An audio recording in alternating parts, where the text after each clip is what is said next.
Welcome to True Crime Kin channel, where we dive into real stories that shake the core of human relationships. Today's case is one of shocking betrayal, twisted emotions, and a tragic ending that no one saw coming. So let's begin. Lila Morgan was just 18 years old, a bright and kind-hearted young woman who had recently graduated from nursing school. Growing up in a small town, she always dreamed of something more, a life of adventure, love and excitement. Charismatic. He was also incredibly wealthy, with a mansion in the most prestigious part of town and a lifestyle that seemed straight out of a movie. Despite their age difference, Charles was immediately taken by Lila's youthful innocence and genuine warmth. For Lila, Charles represented everything she had ever wanted, the chance to escape her modest upbringing and step into a world of luxury and comfort. Their romance was a whirlwind. Charles showered Lila with expensive gifts, took her on exotic vacations, and treated her like a princess. Lila's friends and family were concerned about the pace of the relationship, but she was too swept up in the fairy tale to notice.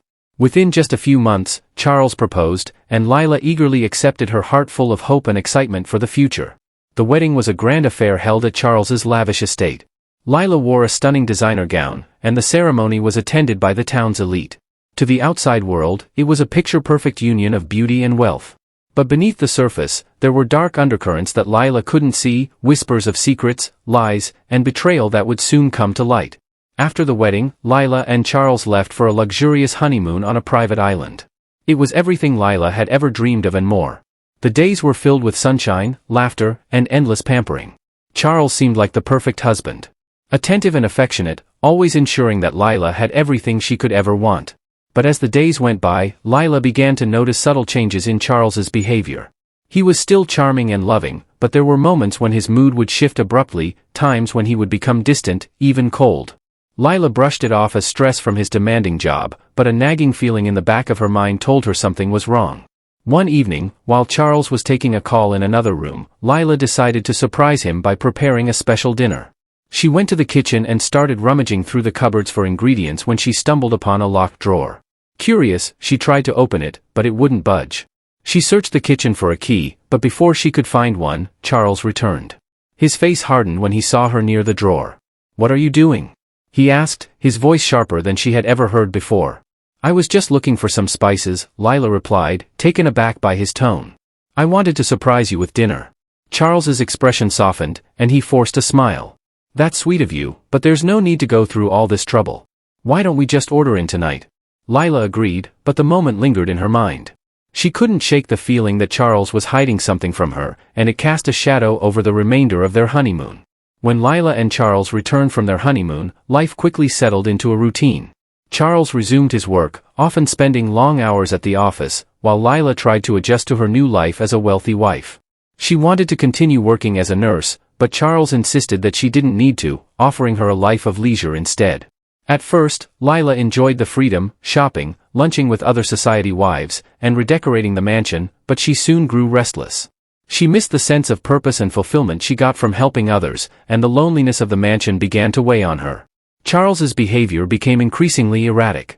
He would disappear for days without explanation, leaving Lila alone in the vast empty house. When he was home, he was often preoccupied or distant, and their once passionate relationship began to cool. One afternoon, while Charles was away on yet another business trip, Lila decided to explore the mansion. She wandered through the countless rooms, many of which she had never even seen before.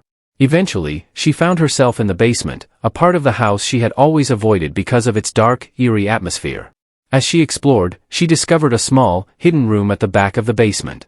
The door was slightly ajar, and inside, Lila found a disturbing sight: rows of boxes filled with documents, photographs, and personal items. Among them were files on Charles's previous marriages.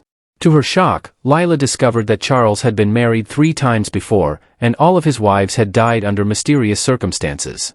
Her heart raced as she sifted through the documents, her mind struggling to make sense of what she was seeing.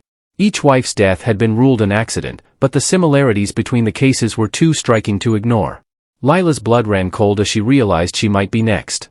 Lila's discovery left her shaken to the core. She couldn't believe that the man she had married, the man she thought she loved, could be hiding such dark secrets. Fear gnawed at her, and she knew she had to confront Charles about what she had found. When Charles returned home later that evening, Lila tried to act normal, but her mind was racing. She waited until after dinner to bring up the subject, choosing her words carefully. Charles, I was going through some old things in the basement today, she began, her voice trembling slightly. I found some files about your previous marriages. Charles's expression darkened immediately. You went through my personal things? He asked, his tone icy. I wasn't snooping, Lila replied quickly, trying to keep her composure. I found out that you were married before. Why didn't you tell me? Charles sighed and ran a hand through his hair, his demeanor shifting from anger to something more calculating. Those marriages are in the past, Lila. There was no need to bring them up. I didn't want to upset you, but they all died, Charles, Lila pressed, her fear growing. How could that be a coincidence? Charles's eyes narrowed, and for a moment Lila saw a glint of something dangerous in his gaze. Lila, those deaths were tragic accidents. I had nothing to do with them. But Lila wasn't convinced. The evidence she had found suggested otherwise, and she knew she had to be careful.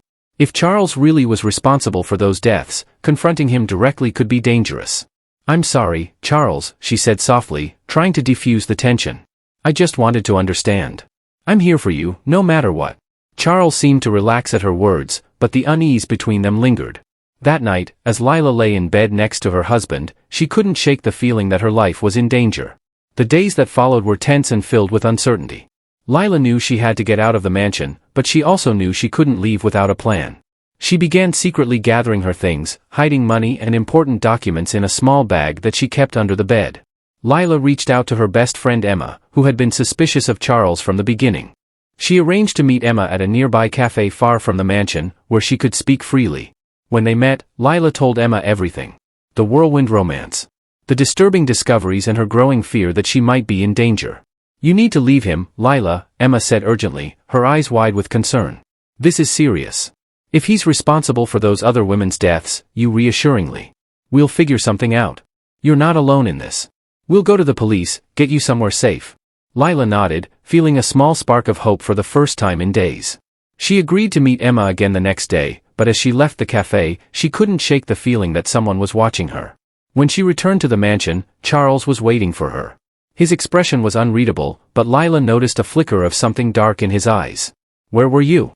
He asked, his voice calm, but with an edge that made Lila's heart skip a beat.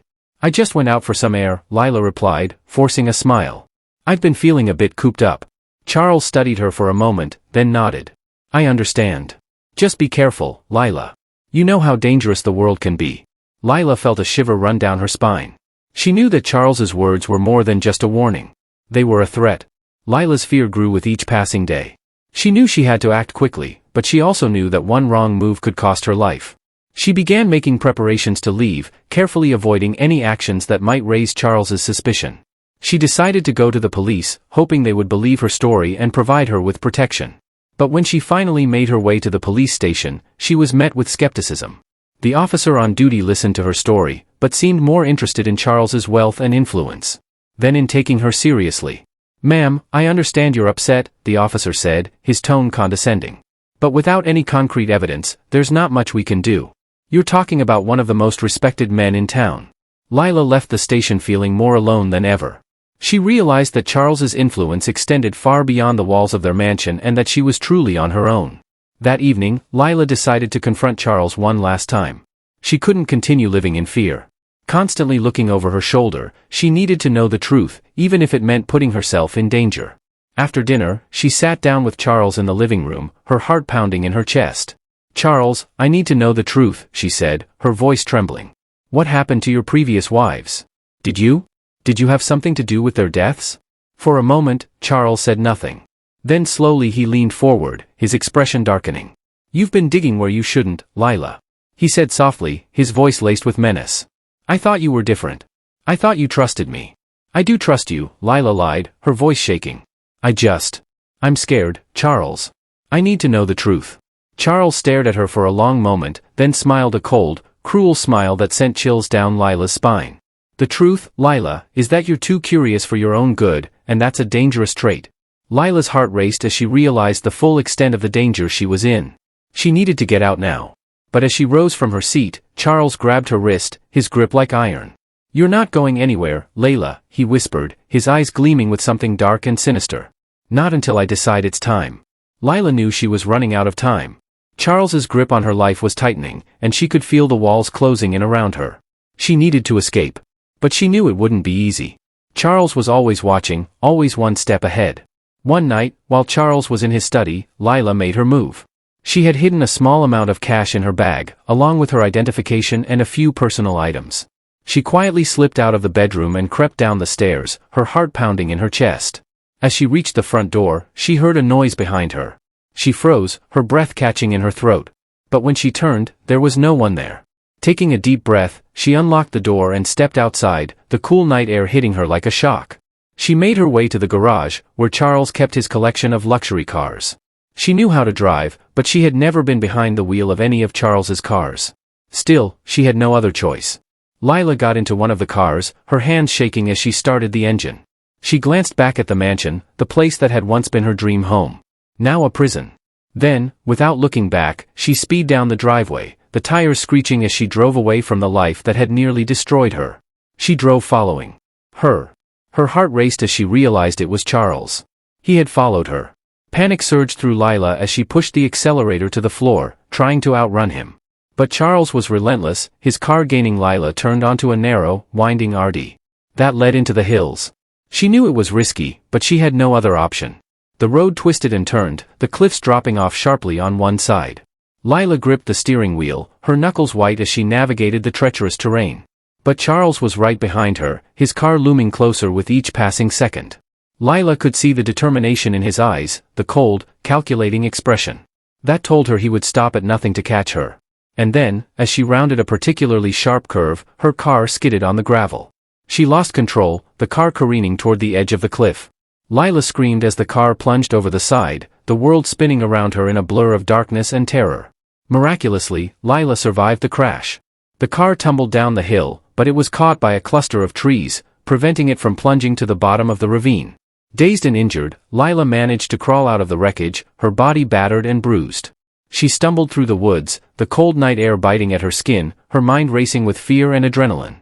She knew she couldn't go to the police. They wouldn't believe her, not without proof. She needed to find a way to expose Charles for what he truly was. As she made her way through the dense forest, she heard the sound of footsteps behind her. She turned, her heart pounding in her chest. But saw nothing. She was alone, but the fear that Charles was still out there hunting her kept her moving. Lila eventually came across a small cabin hidden deep in the woods. She stumbled inside, collapsing onto the floor, her body shaking with exhaustion and pain. She knew she couldn't stay there long. Charles would find her eventually, but she needed to rest to gather her strength for the final confrontation as she lay on the cold, hard floor. Her mind drifted back to everything that had happened. The whirlwind romance, the wedding, the terrifying discovery of Charles's past. She realized that she had been nothing more than a pawn in Charles's twisted game, a means to an end. But why? What did he want from her? And then it hit her. The money. Lila was the beneficiary of a large life insurance policy that Charles had taken out in her name just days after their wedding. If she died, he would inherit everything. The realization filled Lila with a cold, burning rage. She had been nothing more than a disposable asset to Charles, a way for him to increase his wealth and power. And he had nearly succeeded in killing her, just as he had with his previous wives. But Lila wasn't going to let him win. She wasn't going to be another victim. Determined to expose Charles for the monster he was, Lila made her way back to town, her body aching with every step. She needed to find proof, something that would convince the police that Charles was a killer. She returned to the mansion, slipping inside under the cover of darkness. The house was eerily silent, but Lila knew Charles was there, waiting for her. She could feel his presence, the tension in the air palpable. Lila crept through the house, her heart pounding in her chest. She made her way to Charles's study, where she knew he kept his most important documents. As she searched through the drawers, she found what she was looking for, records of the life insurance policies he had taken out on all of his wives, including herself. But before she could leave, Charles appeared in the doorway, a cold smile on his face. "I knew you'd come back, Lila," he said, his voice low and menacing. "You're so predictable." Lila's heart raced as she realized she was trapped, but she wasn't going down without a fight. "I know what you've done, Charles," she said. Her voice steady, despite the fear that gripped her. "I have proof the police will believe me now." Charles's smile faded, replaced by a look of cold fury. "You've always been too curious for your own good, Lila, and now it's going to house." Her heart pounding in her chest as Charles recovered and gave chase. The mansion's dark, twisting corridors became a maze of terror as Lila tried to find a way out. But Charles was relentless, his footsteps echoing behind her, growing closer with each passing second. Lila could feel his presence, the cold, calculated determination that had driven him to murder his previous wives. Finally, Lila reached the front door. She flung it open and ran outside, the cool night air hitting her like a wave of relief. But as she sprinted down the driveway, she heard Charles's voice behind her, cold and menacing. "You can't escape, Lila," he called out, his tone laced with venom. "You're mine. You've always been mine." But Lila didn't stop. She kept running, her heart pounding in her chest until she reached the road. There she flagged down a passing car, the driver startled by her disheveled appearance. "Please help me," Lila gasped, tears streaming down her face. "He's trying to kill me." The driver, a middle-aged woman, quickly unlocked the door and let Lila in. She drove Lila to the police station, where Lila handed over the documents she had found. This time, the police took her seriously. Charles was arrested and charged with the murders of his previous wives, as well as the attempted murder of Lila. Charles Wentworth was brought to trial where the full extent of his crimes was revealed. The evidence Lila had found, combined with the testimony of those who knew him, painted a chilling picture of a man who had used his wealth and charm to lure young women into his web, only to dispose of them when they were no longer useful. The jury took little time to convict him, and Charles was sentenced to life in prison without the possibility of parole. But for Lila, the scars of her ordeal would take much longer to heal. She moved away from the town, seeking a fresh start where she could put the past behind her. But the memories of what she had been through would always be with her, a reminder of how close she had come to losing everything. In the end, Lila's strength and determination had saved her life. She had faced down a monster and lived to tell the tale. And though the road to recovery would be long, she knew that she had a future ahead of her, a future that was truly her own. Or was it? Years passed and Lila gradually rebuilt her life in a small town. Far from the dark memories of her past, she had changed her name, started a new career, and found solace in the anonymity of her new existence. The nightmare of her marriage to Charles Wentworth had become a distant memory, something she rarely spoke of and tried not to dwell on.